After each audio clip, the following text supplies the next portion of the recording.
For 30 years, if you wanted to see the future, you didn't go to a World's Fair. You went to an airport, and you looked for a red arrow on a white tail. TWA didn't just fly the jet age. TWA invented how the jet age looked. The constellation's dolphin curves, the terminal at JFK that seems to be taking off from its own foundations, the movie stars descending the air stairs in sunglasses. It was one of America's big four airlines from the day the government willed it into existence. Howard Hughes owned it. Eero Saarinen built its cathedral. In 1969, it beat Pan Am itself to become the #1 airline across the Atlantic. And here's the strange part. No competitor ever brought TWA down. Not deregulation, not Pan Am, not fuel, not recession. What killed TWA was a single signature on a deal closed in 1988 that looked, on the day it was signed, like 1,000 other 1980s transactions. It wasn't. Everything after that signature, the asset sales, the bankruptcies, the final flight, was 13 years of one death being invoiced. Every man who owned TWA walked away richer. Only the airline got poorer. This is the rise and fall of TWA, the airline that paid for its own funeral. TWA is the only company in this series that didn't choose to exist. In 1930, the Postmaster General decided America's airmail map needed a few big airlines instead of dozens of small ones. And at what history remembers as the Spoils Conference, he dealt the country out like a deck of cards: American, United, Eastern, and a shotgun marriage of 5 smaller carriers called Transcontinental and Western Air. TWA traces its founding to July 16, 1930, with its first coast-to-coast scheduled service beginning that October. Born in a back room, at someone else's convenience, to serve someone else's plan, the company would spend 71 years repeating that birth. That first coast-to-coast trip tells you everything about aviation in 1930. 36 hours, including an overnight stay in Kansas City. You flew by day, slept on the ground, and prayed about the weather. Sometimes the prayers weren't enough. On March 31, 1931, a T&WA Fokker F-10 broke up near Matfield Green, Kansas, killing all 8 people aboard, including Knute Rockne, the most famous football coach in America. The crash was linked to a wooden wing failure, and the national grief that followed helped push the entire industry toward all-metal aircraft. Less than a year old, TWA had already learned the lesson that would define it. In this business, trust is the product, and it can be destroyed in an afternoon. Enter the man who built the airline's soul. Jack Fry was a former Hollywood stunt flyer who became TWA's president in 1934, at 30 years old. Fry wanted the best aircraft in the sky, and he ordered the Boeing 307 Stratoliner to get them. The problem was money. Airplanes like that needed a fortune TWA didn't have. So Fry went and found a fortune with a pulse.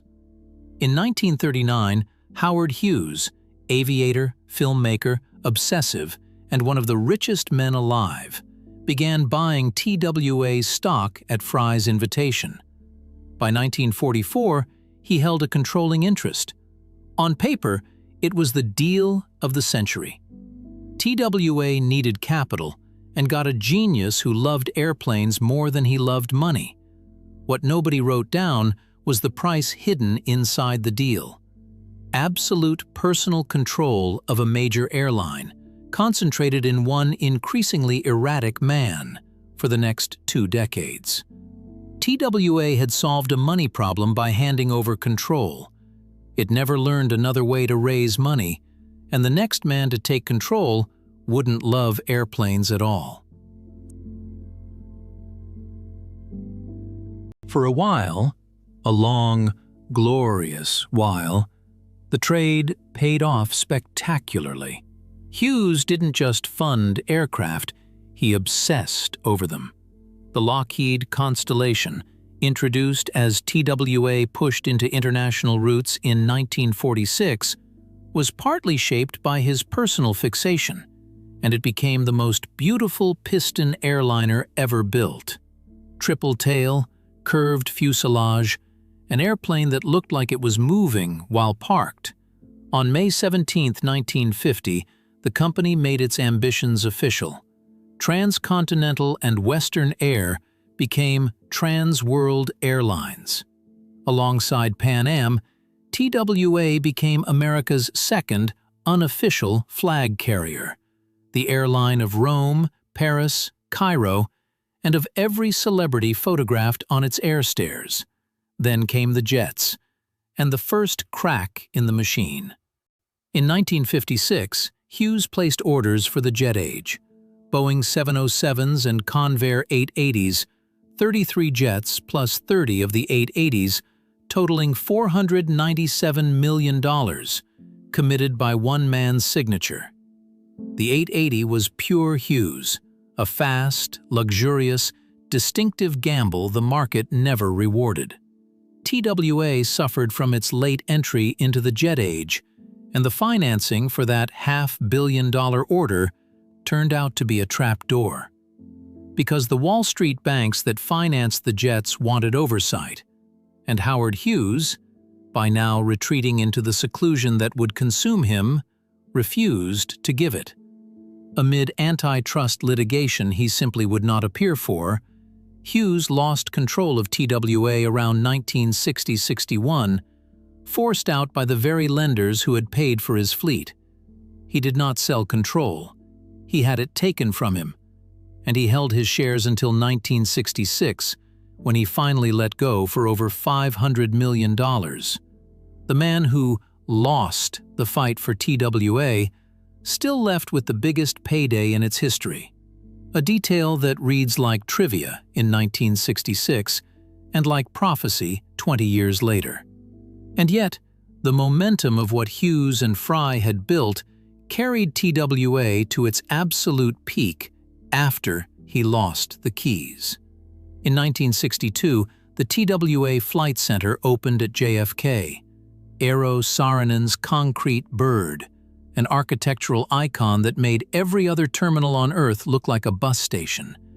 And in July 1969, the same month Americans landed on the moon, TWA officially beat Pan Am to become the world's #1 transatlantic airline, #1 across the Atlantic, the most beautiful building in aviation, the most famous brand in the sky. From here, the story has nowhere to go but the direction it goes. The unraveling began politely. In 1975, TWA suspended its Trans-Pacific and round-the-world service in a route exchange with Pan American, two giants rationally dividing a world that was about to stop being rational. Because in 1978, Congress passed the Airline Deregulation Act, removing federal control over fares, routes, and market entry. Overnight, the cozy, regulated world the Big Four were built for ceased to exist. Upstarts could undercut you anywhere.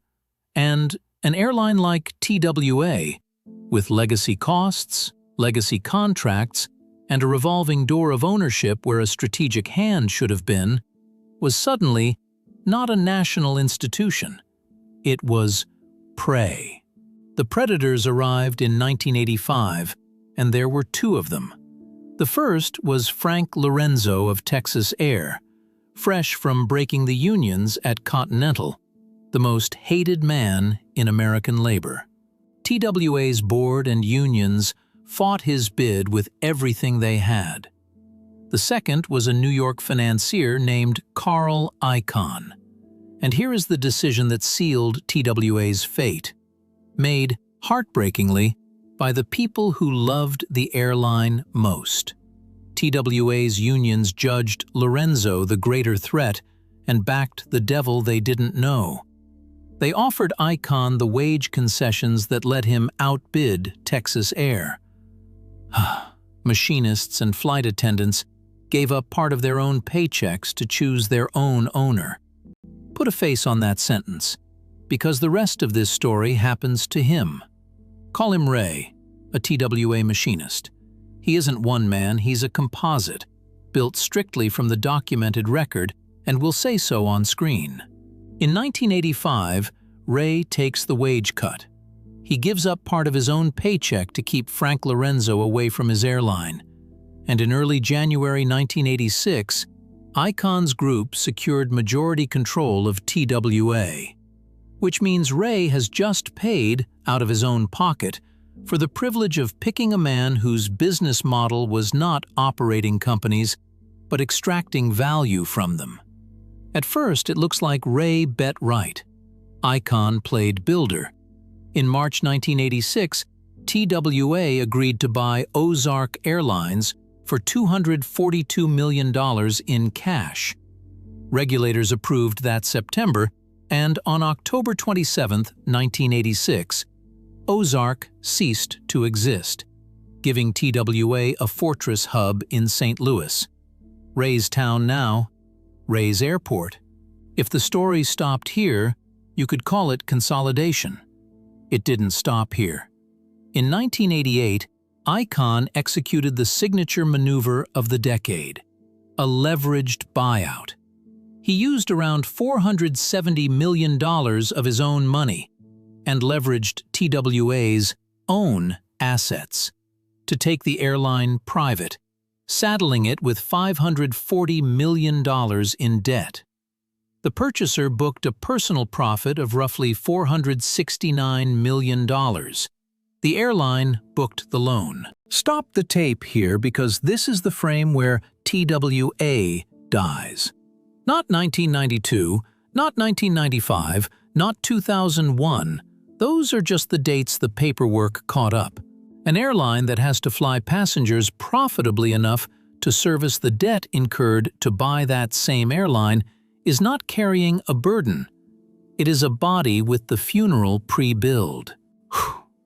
Everything in the rest of this episode, every asset sale, every court filing, every farewell, is a consequence of this one signature, arriving in installments, each larger than the last. Ray's wage cut was the first installment. It will not be the last thing the deal takes from him.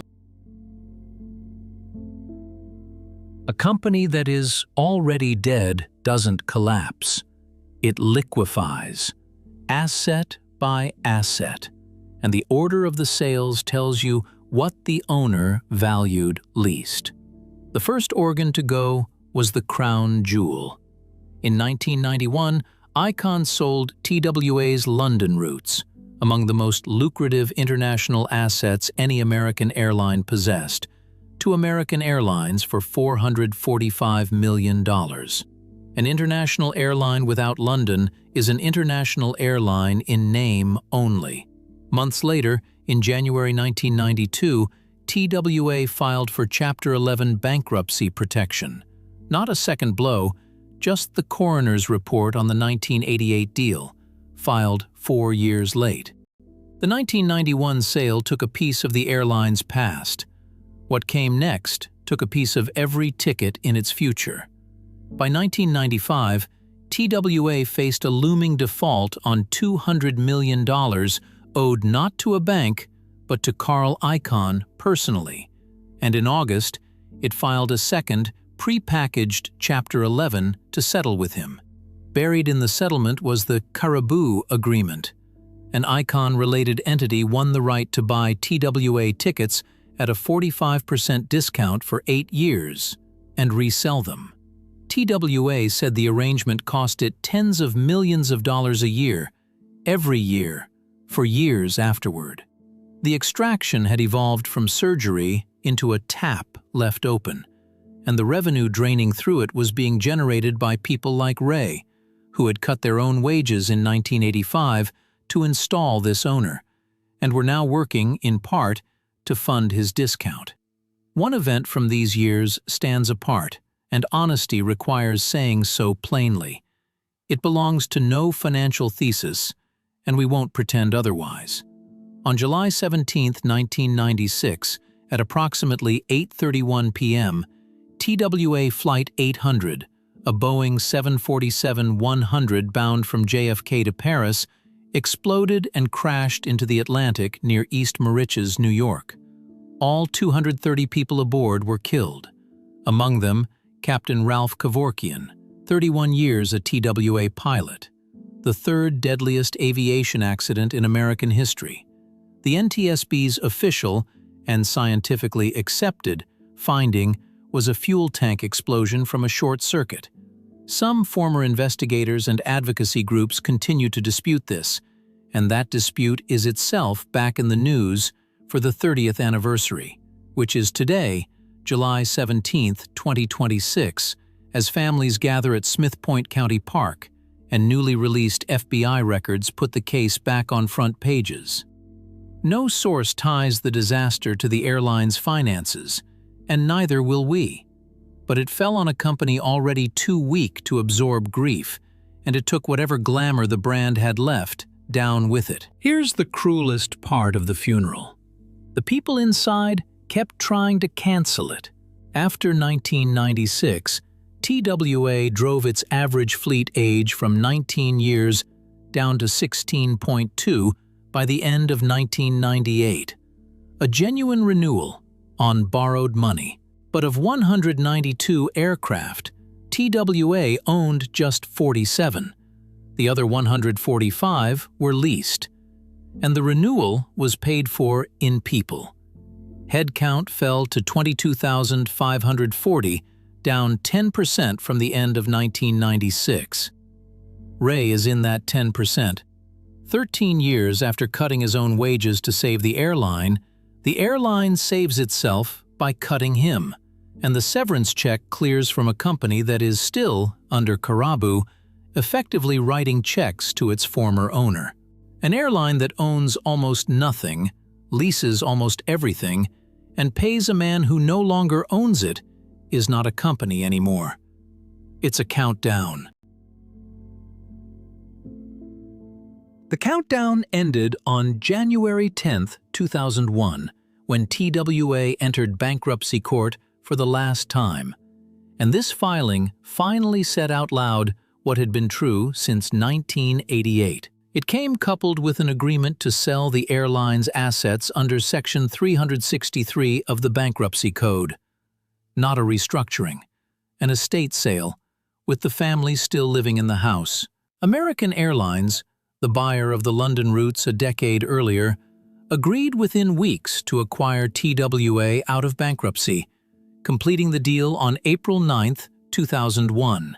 American's offer combined roughly $500 million in cash and financing with the assumption of about $3 billion in aircraft leases. Reported totals for the deal vary by source, with the total value of assets and assumed liabilities put at around $2 billion. 71 years of history, the Big Four pedigree, the Red Arrow, the St. Louis hub, sold for less than Hughes had spent on jets in 1956. 5 months later, September 11th, rendered much of the merger's logic obsolete. The traffic American had bought TWA to capture evaporated. The New York dominance it planned never materialized. And American, alone among the major carriers, chose not to file for bankruptcy after 9/11. A decision that helped push American itself into Chapter 11 a decade later. Even in being acquired, TWA transmitted its curse. TWA bookings ended on November 30, 2001. The next day, December 1st, TWA Airlines LLC flew its final flight, an MD-83 painted in a special inverted livery named Wings of Pride. On the last day of a 71-year-old airline, that name reads less like marketing and more like defiance. The people going down with the company insisting, in paint, that none of this had been their fault. It hadn't. The corpse was tidied away on schedule. TWA continued to exist as an LLC under American until July 1, 2003. And in 2009, American closed the St. Louis hub. The fortress TWA had paid $242 million to build around Ozark. Ray is still in St. Louis. Machinists don't move the way capital does. He can drive past Lambert and watch the concourses go dark. The hub he helped pay for in 1985 wages, celebrated in 1986, was cut from in the late 90s, finally switched off by a company he never worked for. The last strategic reason for the merger quietly ceased to exist, and a city that had organized its airport, its jobs, and a piece of its identity around the red arrow was left with the parking lots. And then, the strangest afterlife in American branding. On May 15, 2019, the Saarinen terminal reopened as the TWA Hotel. 512 rooms wrapped around the concrete bird.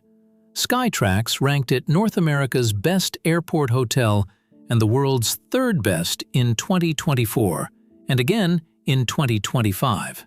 This spring, Chanel and Gucci shot their 2026 campaigns in it.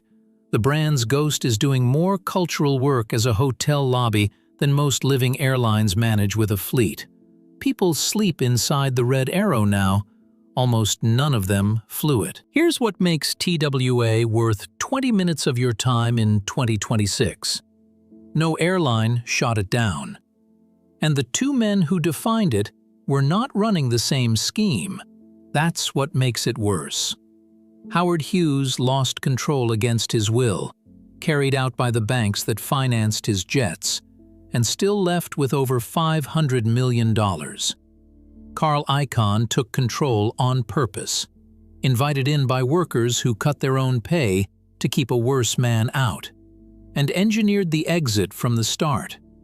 $469 million from the buyout, $445 million for London, then Karabu, a tap that kept flowing through 2 bankruptcies.